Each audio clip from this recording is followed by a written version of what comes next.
Welcome to TV 24 news. ముందుగా headlines చూద్దాం. INS విక్రాంత్లో సైనికులతో దీపావళి జరుపుకున్న మోదీ. గోవా సముద్ర తీరంలో నేవీ అధికారులతో పండుగ వేడుకలు. ఆపరేషన్ సింధూర్ ధైర్యానికి ప్రధాని మోదీ సెల్యూట్. సైనికుల త్యాగం దేశ గౌరవానికి ప్రతీక అన్న ప్రధాని వ్యాఖ్య. భాగ్యలక్ష్మి అమ్మవారిని దర్శించిన మాజీ మంత్రి హరీష్ రావు. దీపావళి సందర్భంగా కుటుంబ సమేతంగా పూజలు నిర్వహణ. హైదరాబాద్ మత సామరస్యానికి ప్రతీక అన్న హరీష్ వ్యాఖ్య. నగరం అభివృద్ధి చెందాలని ప్రార్థించనన్న హరీష్ ఆకాంక్ష. కేతిరెడ్డి భవిష్యత్తుపై సంచలన వ్యాఖ్యలు చేసిన జేసీ ప్రభాకర్. ఇదే మీ లాస్ట్ దీపావళి అన్న బెదిరింపులపై ఘాటు స్పందన. పెద్దారెడ్డి ఇక ఎమ్మెల్యే కాలేడన్న జేసీ వ్యాఖ్య. ఆయన వ్యాఖ్యలతో రాజకీయ వర్గాల్లో చర్చ. జీఎస్టీ తగ్గింపుతో ప్రజలకు ఉపశమనం లభించిందన్న రామచందర్. సైనికులతో దీపావళి జరుపుకుంటున్న ప్రధాని మోదీ ప్రశంస. రామరాజ్యం స్థాపన రోజే దీపావళి అని వ్యాఖ్య.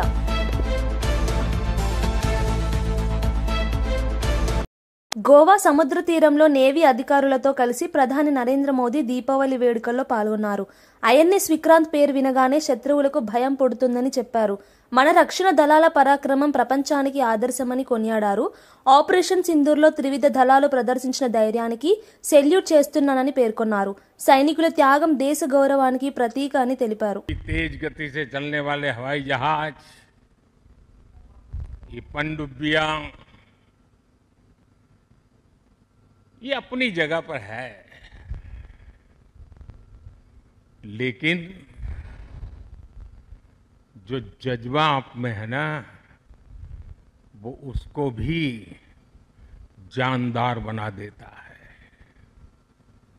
ये शिप भले लोहे के हो, लेकिन जब आप उस पर सवार होते हैं ना, तब वो जांबाज जीवित सैन्य बन जाता है.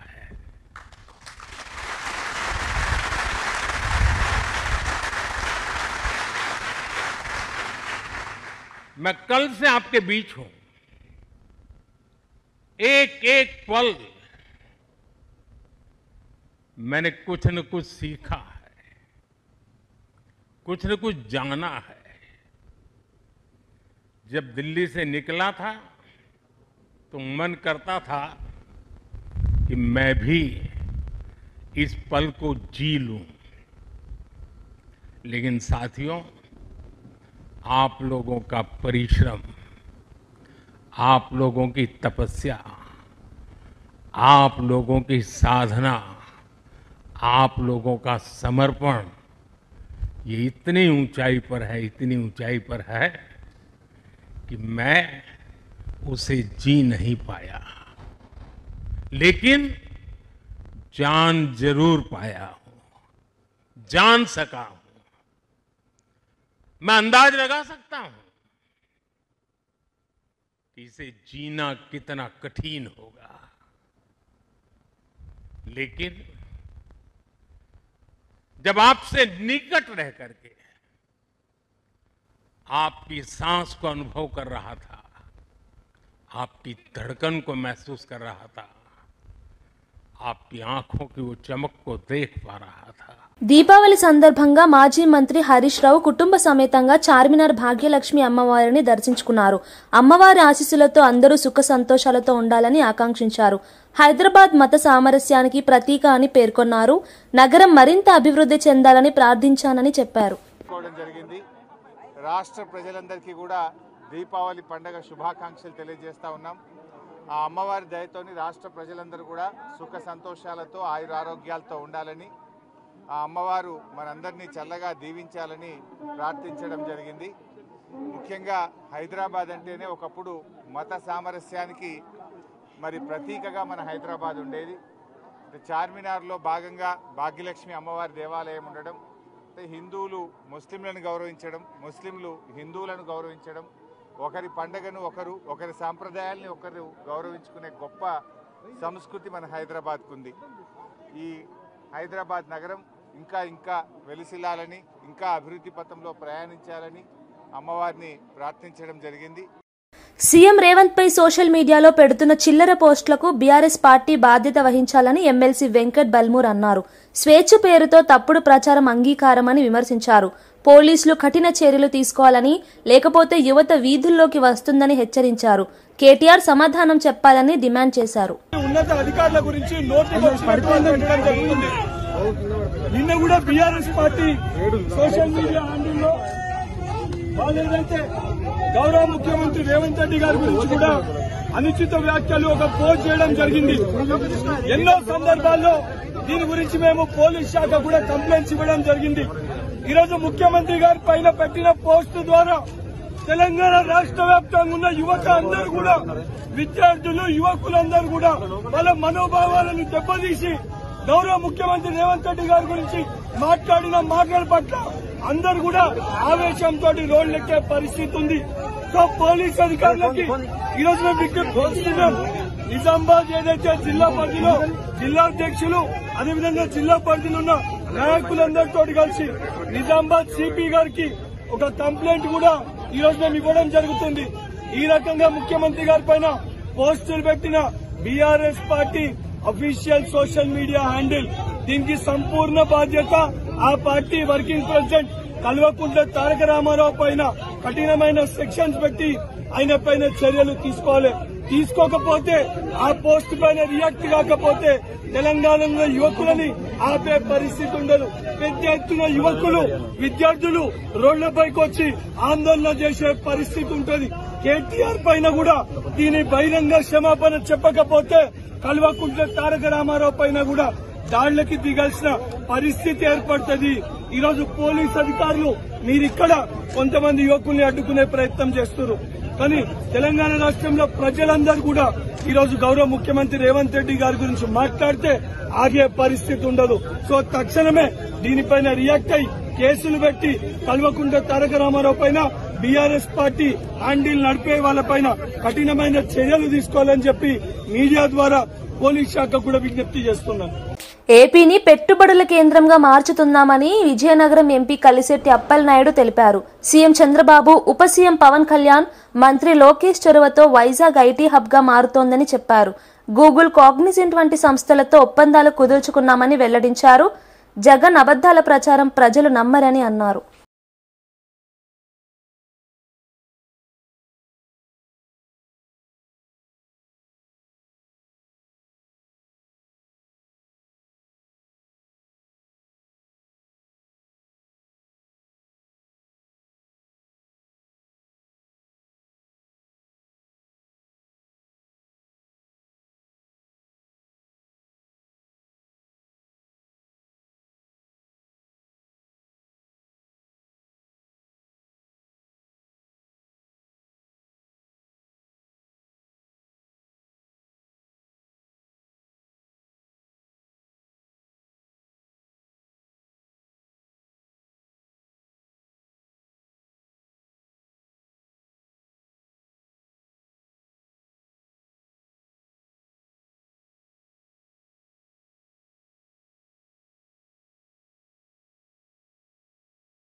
విశాఖకు గూగుల్ వస్తే ఉద్యోగాలు వస్తాయా అని అడగడం అవివేకమని టీడీపీ రాష్ట్ర అధ్యక్షుడు పల్లా శ్రీనివాసరావు అన్నారు.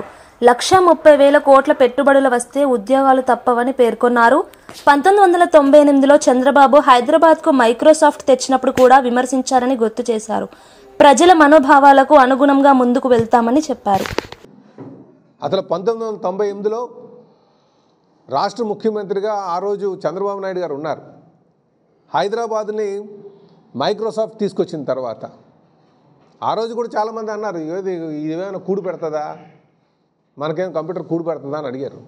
ఈరోజు చెప్పాలంటే సుమారు 65,000 కోట్లు కేవలం ఐటీ నుంచి ఆదాయం ఉంది ఆ రాష్ట్రానికి.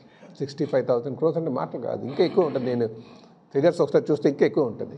ప్రజల ఒక నిర్ణయాలే ఫైనల్, ఇది పక్కా అని చెప్పి తెలియజేస్తున్నాం. అంతే, ప్రజలు అదే ఉన్నారు కనుక అదే అవుతుంది. ఏదైనా సరే అండి, మాకు రేపు మేము గెలవాలి అనుకుంటే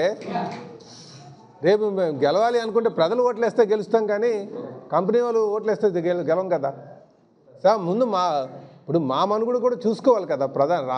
ఎవరైనా నాయకులు ప్రజల యొక్క ఆలోచనలకు అనుగుణంగానే వెళ్తాం, ప్రజల యొక్క మనోభావాలకు తగ్గట్టుగానే వెళ్తాం. ఇదే మీ లాస్ట్ దీపావళి అని బెదిరింపులు చేస్తే చూస్తూ ఊరుకోమంటూ జేసీ ప్రభాకర్ రెడ్డి హెచ్చరించారు. పెద్దిరెడ్డి 3 ఏళ్లే ఉంటానని చెబుతున్నారని వ్యాఖ్యానించారు.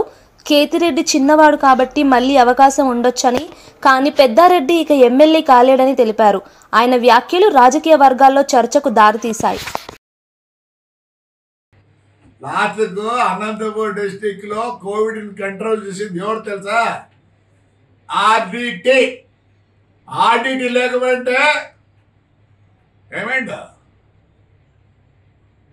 లక్షలకు పోయిందిరో. Don't talk about privatization. నువ్వు గుండె మీద చేసుకొని చెప్పండి మీరందరూ. ఆయన ఎందుకు చెప్తాడు ప్రైవేటైజేషన్ వద్దా? ఇప్పుడు చెప్పండి, మీరు చెప్పండి ప్రైవేటైజేషన్ వద్దు. ప్రైవేటైజ్ చేయలేదా? వెహికల్స్ 32,000 నెలకు, ఎక్స్ట్రా కిలోమీటర్ పోతే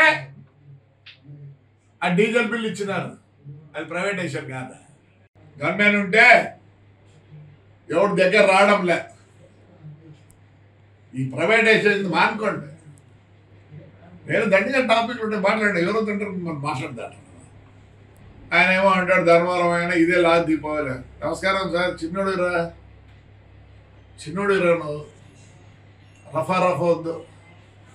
ఇదే మీకు లాస్ట్, ఇదే మీకు ఫస్ట్. ఒప్పుకోరమ్మా, జనం ఒప్పుకోరు. అది మీ చిన్న ఆయన చెప్పినాడు, నేను 3 ఏళ్ళు ఉండేదని. ఏమన్నా మరి ఆయన దీవెన ఎట్లుందో నాకు తెలియదు, కానీ దేవుడి దీవెన ఎట్లుందో నాకు తెలియదు. కానీ ఆయన దీవెనే 3 నెలలు ఆడు ఎప్పటికీ ఎమ్మెల్యే కాలేడు. మంత్రులపై ఇష్టమొచ్చిన ఆరోపణలు చేయడం తగదని మంత్రి అడ్లూరి లక్ష్మణ్ అన్నారు. కమిషన్లకు care of address BRS party అని విమర్శించారు. దాచుకోవడం కేసీఆర్ కుటుంబానికే తెలుసన్నారు. ధర్మపురికి డిగ్రీ కళాశాల మంజూరు చేసినందుకు సీఎం రేవంత్ కు ధన్యవాదాలు తెలిపారు. కొంచెం చెప్పండి, ఇది టెలికాస్ట్ చేయాలి. నాకు ఒక 2 నిమిషాలు చెప్ప. మన ఇంట్లో విషయం బయటకు ఎప్పుడు పోతుంది? మన కుటుంబానికి విషయం ఎప్పుడు బయటికి పోతుంది? కుటుంబ సభ్యులు చెప్తూనే పోతుంది. మీ కుటుంబ సభ్యురాలు, మీ తోడబుట్టిన మీ చెల్లె కవిత మాట్లాడిన మాటలకు ఫస్ట్ జవాబు చెప్పు కేటీఆర్.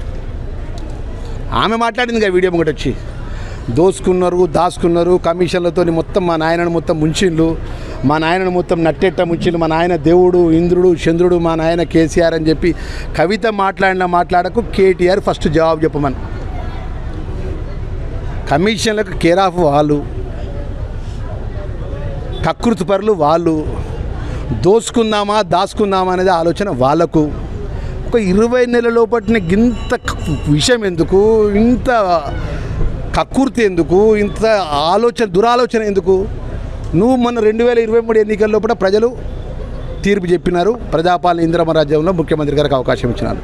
మరి సంవత్సరం తర్వాత ఎన్నికలైనాయి కదా.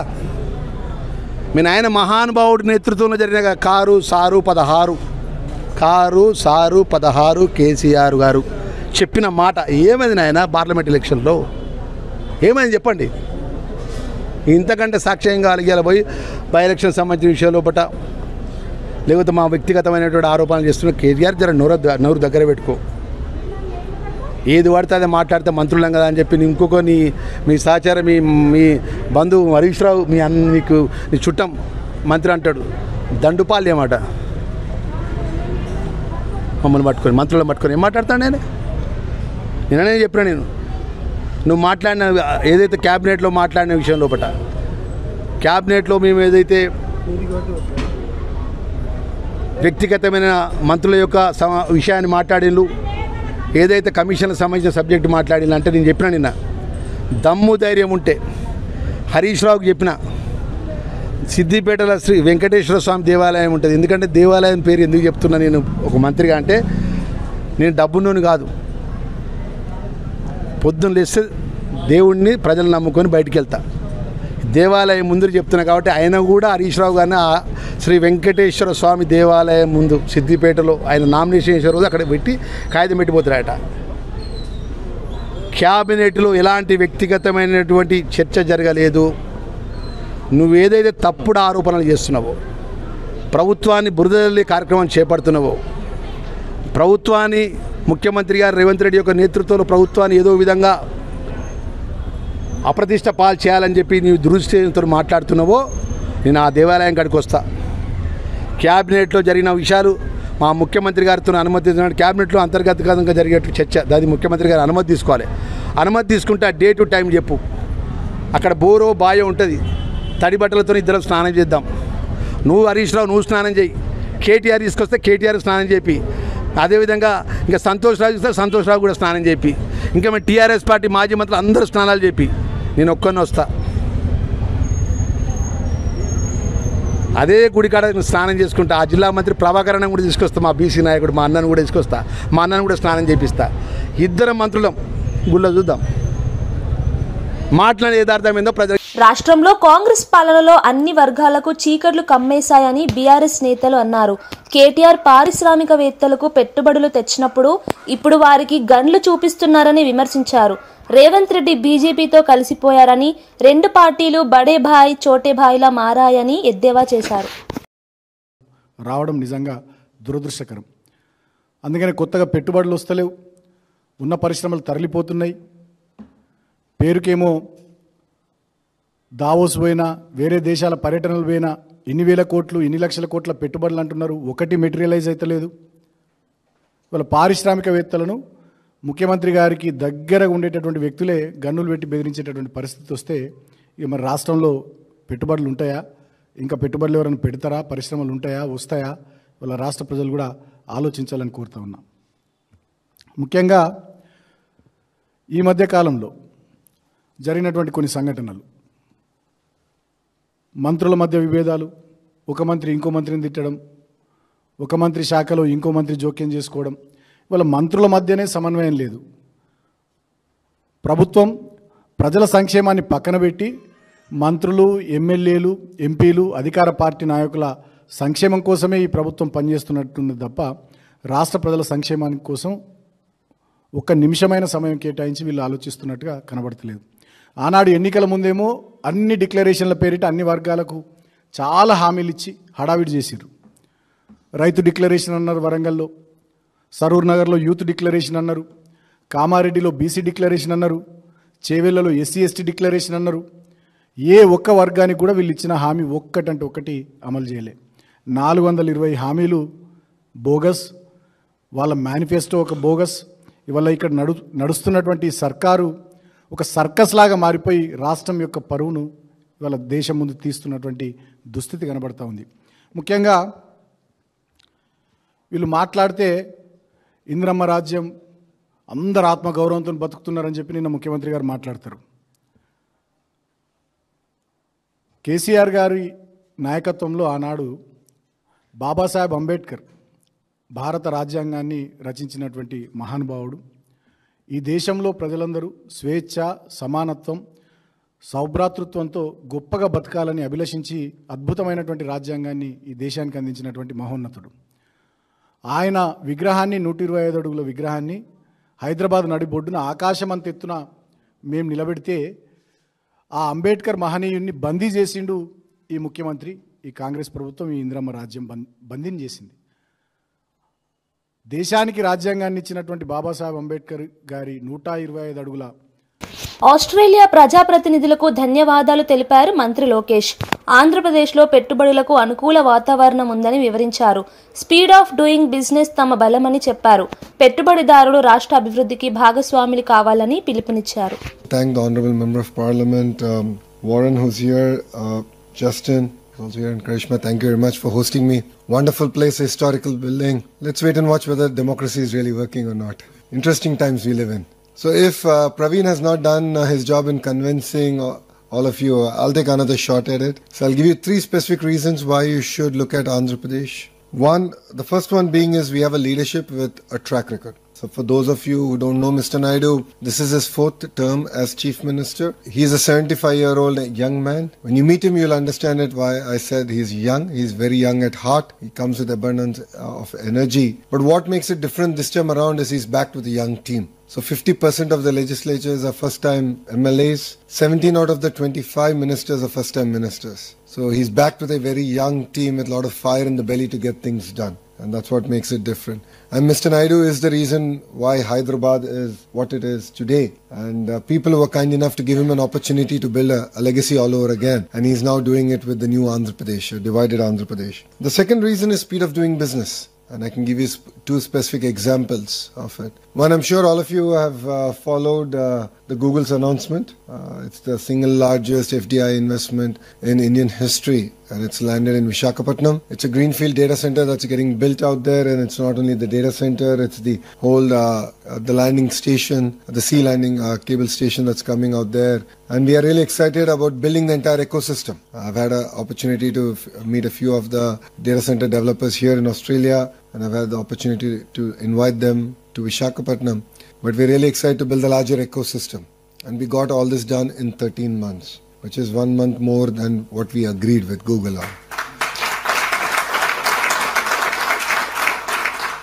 And once we agree to work together, it's no longer your business, it's our business. ప్రధాని మోదీ సైనికులతో కలిసి దీపావళి జరుపుకుంటున్నారని, చెడుపై మంచి గెలుపుకు ప్రతీకగా దీపావళి జరుపుకోవడం గర్వకారణమని బీజేపీ రాష్ట్ర అధ్యక్షుడు రామచంద్రరావు అన్నారు. జీఎస్టీ తగ్గింపుతో ప్రజలకు ఉపశమనం లభించిందని తెలిపారు. రాముడు వనవాసం అనంతరం రామరాజ్యం స్థాపించిన రోజు దీపావళి అని చెప్పారు. దివాళీ చాలా ఘనంగా జరుపుకుంటున్నాం మనం. ముఖ్యంగా నరేంద్ర మోదీ గారు జీఎస్టీ తగ్గించినందుకు ఈ దీపావళి భారతదేశ ప్రజలు, ముఖ్యంగా తెలంగాణ, హైదరాబాద్ ప్రజలు కూడా ఇది వారి బహుమతిగా భావించి తగ్గిన ధరలకు బట్టల మీద అయితేంది, టపాకాయల మీద అయితేంది, లేకుంటే కార్ల మీద, ఫ్రిడ్జ్ల మీద, ఏసీల మీద, వీటన్నిటి మీద ధరలు తగ్గినటువంటి ఒక సందర్భంగా అసలైన దీపావళి ఈసారి జరుగుతుందని చెప్పేసి మనం భావించాలి. ప్రధానమంత్రి గారు దీపావళి నాడు మన ఒక సైనికులతోని దీపావళి జరుపుకుంటున్న నేపథ్యం కూడా మనం చూస్తూ ఉన్నాం. కాబట్టి దీపావళి శుభాకాంక్షలు తెలంగాణ ప్రజలకు, భారతీయ జనతా పార్టీని తెలుపుతూ, మళ్ళీ అధర్మం పైన ధర్మం విజయము, చెడు పైన మంచి విజయము, రాముడు తిరిగి వచ్చి వనవాసం చేసి తిరిగి వచ్చి రామరాజ్యాన్ని స్థాపించిన రోజు, అదేవిధంగా కృష్ణుడు మళ్ళీ అధర్మం మీద గెలిచినటువంటి రోజు ఈరోజు భావిస్తూ ఉన్నాం. మరి అందరి జీవితాల్లో ఈరోజు వెలుగు రావాలి. మరి నరేంద్ర మోదీ గారి యొక్క ప్రభుత్వంలో తప్పకుండా అందరూ వెలుగు చూస్తున్నారని చెప్పేసి భావిస్తూ, అల్లూరు జిల్లా మాడుగుల మండలంలోని ప్రముఖ పర్యాటక కేంద్రం కొత్తపల్లి జలపాతంలో ఐఏఎస్ అధికారులు సందడి చేశారు.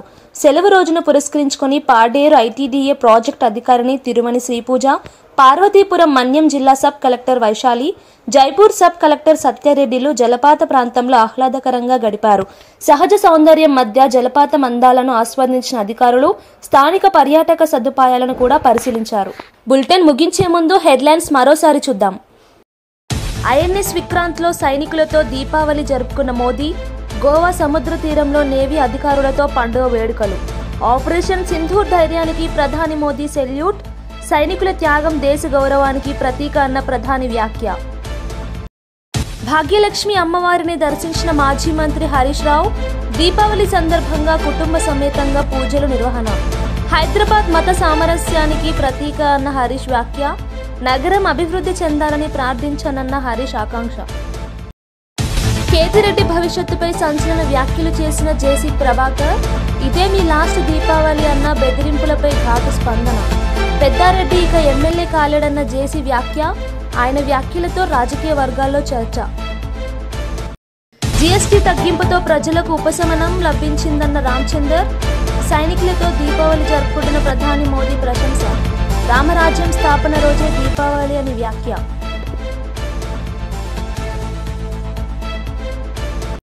ఇవి ఈ బులెటిన్ విశేషాలు. చూస్తుండండి టీవీ 24 న్యూస్.